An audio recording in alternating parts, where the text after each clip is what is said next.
If you look at the face of the Senate Majority Leader right now, you don't see anger. You see calculation. You see the look of someone who understands that something significant just shifted inside his own caucus.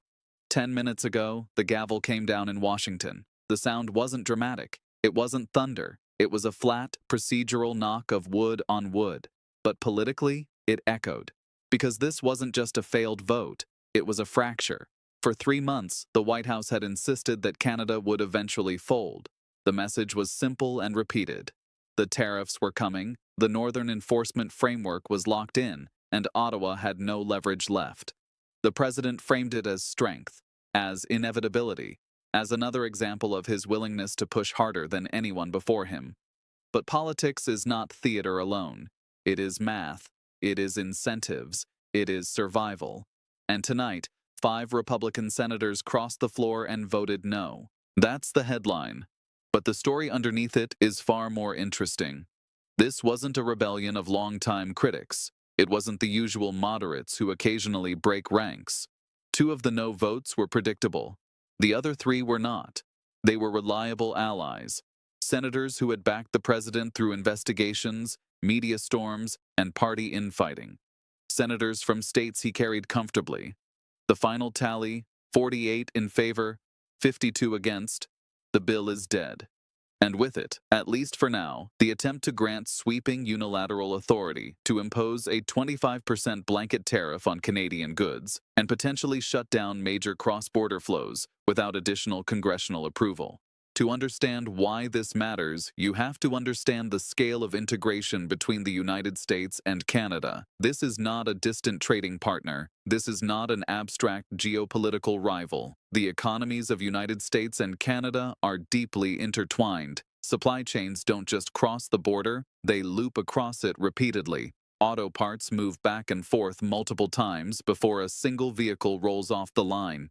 Energy infrastructure connects provinces and states in ways most voters never think about. So when the administration framed this as leverage, many in the business community heard something different: risk. According to multiple reports circulating on Capitol Hill this morning, senators received highly detailed state-specific impact assessments, not general arguments about friendship, not diplomatic appeals, spreadsheets, county-level exposure, lists of factories and agricultural exporters most vulnerable to retaliation. No threats, just projections. For a senator from South Dakota, that meant cattle exports. For one from Indiana, it meant engine manufacturing. For others, it meant steel, timber, chemicals, and auto assembly lines that rely on parts crossing the Ambassador Bridge daily. The shift wasn't ideological, it was practical, and markets noticed. Within minutes of the vote failing, the Dow Jones Industrial Average jumped sharply. Traders had been pricing in the possibility of a serious trade disruption. When the bill went down, relief moved faster than commentary. Algorithms do not respond to rhetoric. They respond to expected earnings, supply stability, and recession probability. That reaction carries symbolic weight. The president has long positioned himself as uniquely attuned to market signals. For years, stock gains were cited as validation of policy. But today, the market's message was clear: stability is preferable to escalation. That creates a narrative problem, because the White House framed this legislation as strength. And when strength is defeated by members of your own party, the optics change. Immediately after the vote, the president responded forcefully online, criticizing defectors and suggesting political consequences. That strategy has worked before. Primary threats have disciplined wavering lawmakers in the past, but this time, the response from at least one senator was unusually direct. The statement emphasized local jobs over executive pressure. That language matters. It signals a recalibration of fear. For years, fear of political retaliation was often the dominant currency inside the party. Today, fear of economic fallout appeared to outweigh it. And that is where this story becomes less about personalities and more about structure. The Prime Minister of Canada, Mark Carney, did not engage in public escalation. He did not match rhetoric with rhetoric. Instead, his approach, at least as described by officials, focused on bypassing headline battles and working quietly through state governments, industry groups, and institutional stakeholders. Governors from Michigan, Ohio, Wisconsin, and Minnesota 2 Democrats and 2 Republicans, sent a joint letter warning about the immediate impact of border disruptions on automotive assembly lines. The language was direct. Supply chains in those states are built around predictable, rapid cross-border movement. Interrupt that, and production halts within days, not months. That bipartisan state-level pressure matters because senators ultimately answer to voters and donors within those ecosystems. Carney's background as a central banker informed the strategy. Before entering politics, he led major financial institutions and was known for emphasizing systemic risk. Instead of arguing about fairness or pride, his team reportedly highlighted exposure, timelines, and job counts. It's difficult for a senator to ignore a document that lists specific employers in their state and estimates layoffs under retaliation scenarios. The strategy appears to have rested on 3 pillars. First, decentralization. Instead of treating the Oval Office as the only lever, Canadian officials engaged governors, mayors, and business leaders directly. That built domestic American constituencies with a stake in de-escalation. Second, data. Detailed impact modeling reframed the debate from nationalism to economics. Lawmakers weren't asked to defend Canada. They were asked to defend their states. Third, tone. Publicly, Carney remained measured. No dramatic press conferences, no visible tit-for-tat. That denied the White House a public spectacle and positioned Canada as the steady actor in the relationship. In politics, contrast shapes perception. One side appeared animated and confrontational. The other appeared procedural and analytical. That difference influences how institutions respond. The tech sector added another layer of quiet resistance. Canada controls significant reserves of critical minerals, essential for electric vehicles, batteries, and advanced electronics. Companies dependent on those inputs had little appetite for disruption. Notably, high-profile executives who often weigh in on major policy fights remained largely silent during the debate. Silence can signal uncertainty. It can also signal opposition expressed privately rather than publicly. So what does all of this mean? First, it demonstrates limits.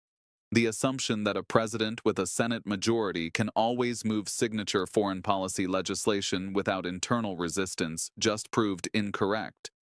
Party alignment is powerful, but economic integration can be more powerful. Second, it reframes leverage. Canada's strength in this episode did not come from military posture or public confrontation. It came from structural embeddedness. When 2 economies are deeply interwoven, attempts to weaponize trade risk self-harm. The senators who flipped did not suddenly become pro-Canada. They became pro-constituent. Third, it sends a signal internationally. Leaders in Europe and Asia are watching closely. The message they may take away is not that the United States is weak, but that U.S. institutions still respond to economic reality. That is a stabilizing signal in some respects, though it complicates executive bargaining power. Now, what happens next? Scenario 1 centers on executive action. In this case, the president could attempt to invoke emergency authorities to impose tariffs without seeking congressional approval. On paper, this might seem like a fast way to exert influence over trade policy. But the reality is far more complicated. Legal challenges would emerge almost immediately.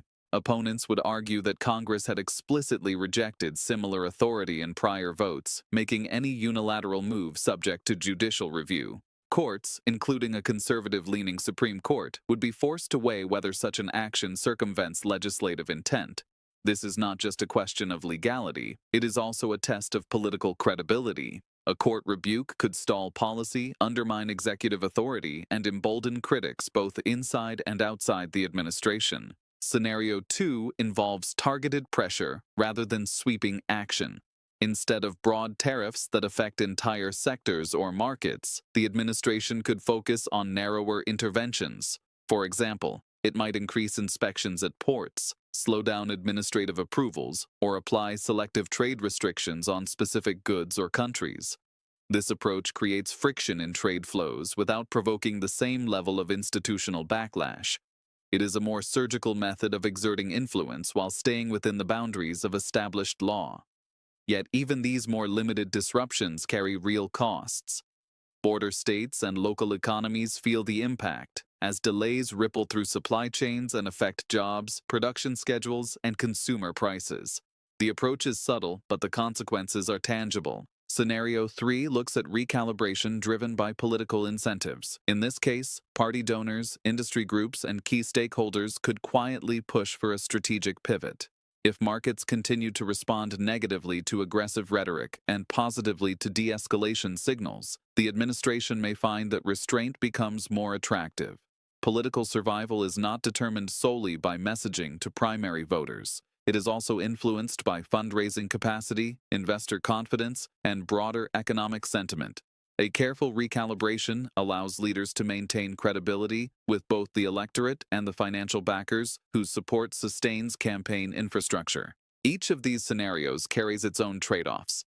Executive action promises speed and assertiveness, but risks legal setbacks and public scrutiny. Targeted pressure minimizes institutional conflict, but can still create real economic pain at the local level. Recalibration aligns policy with market incentives, preserving political capital, but may be perceived as indecisive by hardline supporters.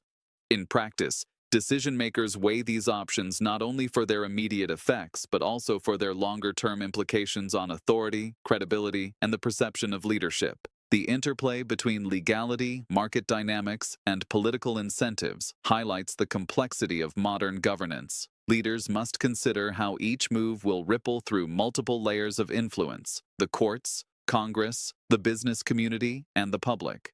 Even small interventions can have outsized consequences, and missteps in one arena can undermine success in another. Ultimately, these three scenarios illustrate that policy is rarely a simple choice between action and inaction. It is a delicate balancing act that requires anticipation, adaptation, and constant recalibration in response to evolving circumstances. By breaking down the possibilities into executive action, targeted pressure, and strategic recalibration, it becomes clear that trade policy is as much about timing and perception as it is about economic mechanics. Every decision sends signals to allies, opponents, and markets that influence the outcome long before any tariffs or inspections take effect. This is the reality of high-stakes governance. Even small moves are loaded with political, economic, and legal consequences that must be carefully managed. The larger implication is psychological. For years, the dominant assumption in Washington was that political gravity flowed almost entirely from the executive branch outward. Today, gravity pulled inward from the states and markets instead. Consider the image of senators leaving the chamber.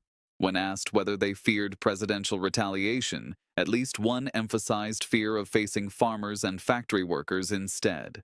That distinction is crucial.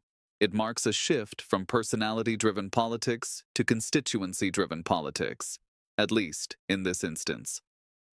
Across the border, there was no visible celebration, no triumphant press conference.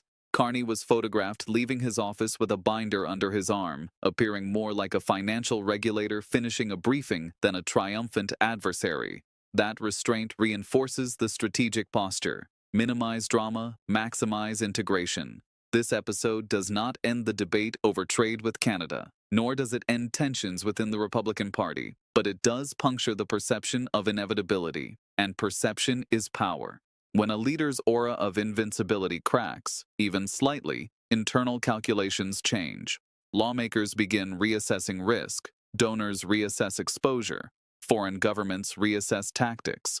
The most important takeaway may be this: the American-Canadian relationship is less a negotiation between two individuals and more a web of interdependencies spanning energy grids, auto plants, agricultural exports, pension funds, and supply chains. Attempting to sever or dramatically alter that web requires buy-in from those who live inside it. Today, enough senators decided the cost was too high. That does not mean the president is finished on this issue. Political comebacks are common. Executive maneuvering is creative. The administration may yet find alternative paths to apply pressure, but the calculus has changed. Threats alone did not carry the day. Numbers did. If you support the president, this moment may feel like betrayal. If you oppose him, it may feel like institutional resilience. Both interpretations capture part of the truth. What undeniably happened is this: Economic integration exerted force inside the Senate chamber. For 70 years, North American trade architecture has been built on incremental agreements, shared infrastructure, and gradual integration. Undoing that architecture is not a single vote. It is a structural undertaking with cascading consequences. Today, the cascade was previewed and halted. But trust is harder to repair than tariffs. Even if escalation is avoided, the mere willingness to consider such sweeping measures alters how partners hedge risk in the future. Companies diversify suppliers. Governments review contingency plans. Allies reconsider assumptions. The alliance may be intact, the innocence is not.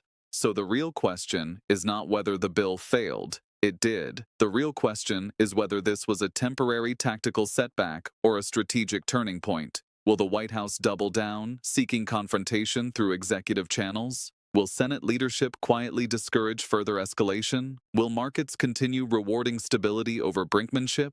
And perhaps most importantly, have lawmakers rediscovered that their primary accountability is to economic reality rather than political loyalty? History rarely announces itself with fireworks. Sometimes it arrives with a roll call and a brief spike on a trading screen. Today may have been one of those days. The gavel fell, the vote failed, and somewhere between Ottawa and Washington, the balance of leverage shifted, not through shouting, but through spreadsheets. What happens next will determine whether this was an isolated tremor or the first crack in a larger realignment of power inside North American politics. The numbers spoke. The Senate listened. Now we wait to see who adapts faster, the executive branch or the system that just reminded it of its limits.